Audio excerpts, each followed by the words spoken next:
সানিয়াতুল বিদা থেকে মদিনার সকল লোকেরা যখন তাদের মেহমান বিশ্বনবী সাল্লাল্লাহু আলাইহি সাল্লামকে সাদর সম্ভাষণ জানিয়ে শুক্রবার মদিনার প্রাণ কেন্দ্রের দিকে অগ্রসর হচ্ছিল, এখানে এসেই নামাজের সময় হয়।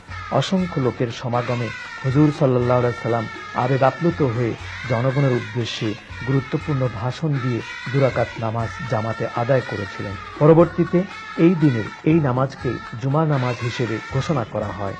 ইসলামের প্রথম জুমা এখানেই শুরু হয়েছিল এবং এই ময়দানেই হুজুর সাল্লাল্লাহু আলাইহি সাল্লাম ঐতিহাসিক জুমার খুতবা দিয়েছিলেন।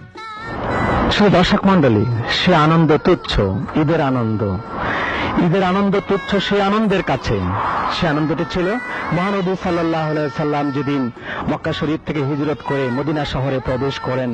মদিনার বনু নাজ্জার গোত্রের ছেলে মেয়ে আবাল বৃদ্ধ বনিতা সকলেই গিয়ে হুজুর সাল্লাল্লাহু আলাইহি সাল্লামকে মসজিদে কুবা থেকে যখন সাদর সম্ভাষণ জানিয়ে নিয়ে আসতেছিল, সেই বনু নাজ্জার গোত্রের এলাকাটি হলো এই এলাকাটি যেখানে আমরা দাঁড়িয়েছি, এই ময়দানটি। এবং এখানে আসার পর জুমার সময় হলে পরে সেদিন শুক্রবার ছিল, হুজুর সাল্লাল্লাহু আলাইহি সাল্লাম প্রথম জুমার নামাজ এখানে আদায় করেন। সেখানে একটি মসজিদ হয়েছে, মসজিদটির নাম হলো মসজিদুল জুমা। ইসলামে এটাই হচ্ছে প্রথম জুমা, এর আগে কোনো জুমা হয়নি। হুজুর সাল্লাল্লাহু আলাইহি সাল্লাম এখানকার ছেলে মেয়েদের মহব্বতে হুজুর সাল্লাল্লাহু আলাইহি সাল্লাম আবির্ভূত হয়ে হুজুর বলেছিলেন, তোমরা কি আমাকে এভাবেই চিরদিন ভালোবাসতে পারবে? ছেলে মেয়েরা বাচ্চারা তলোয়ারের নিচে নিজেদের গর্দান ঝুঁকিয়ে দিয়ে বলেছিল, হুজুর আমরা ভালোবাসাতে দূরের কথা, প্রয়োজন হলে আপনি এক্ষুনি আমাদের জীবন নিতে পারেন। হুজুর সাল্লাল্লাহু আলাইহি সাল্লাম খুশি হয়ে গেলেন তাদের উপরে। এই সেই ঐতিহাসিক জায়গা বনু নাজ্জার গোত্রের ময়দান। এখানে একটি মসজিদ তৈরি হয়েছিল পরবর্তীতে তুর্কি আমলে, তবে এই মসজিদটি ভেঙে দেওয়া হয়েছে। ভেঙে দিয়ে এখন আবার সে ময়দানে পরিণত করা হয়েছে। এটা একসময় মহল্লা ছিল, এটা একসময় বাড়িঘর ছিল বনু নাজ্জার গোত্রের ছেলে মেয়েদের, এবং তাদের বাড়ি ছিল এটা। এখান থেকে তারা হুজুরকে সাদর সম্ভাষণ জানাবার জন্য মসজিদে কুবায় গিয়েছিলেন এবং হুজুর সাল্লাল্লাহু আলাইহি সাল্লাম এখানে এসে আনন্দ প্রকাশ করেছিলেন। এখানেই জুমা পড়েছিলেন।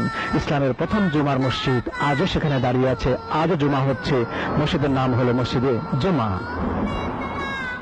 এবং সেই থেকে গোটা মুসলিম বিশ্বে শুক্রবার জুমার নামাজ এই নিয়মে আদায় করার প্রথা প্রচলিত হয়, যা কিয়ামত পর্যন্ত অব্যাহত থাকবে। সপ্তাহে একদিন অন্তত সমাজের সকল শ্রেণীর লোকের সমাগম হয় এই জুমার নামাজে, যাতে করে ভ্রাতৃত্ববোধ চিরজাগ্রত থাকে, ইসলাম সম্বন্ধে জ্ঞান চর্চা অব্যাহত থাকে। তাই তো বিশ্বনবী সাল্লাল্লাহু আলাইহি সাল্লাম সর্বকালের জন্য পৃথিবীর শ্রেষ্ঠ ও মহাসমাজ বিজ্ঞানের আসন লাভ করেছেন।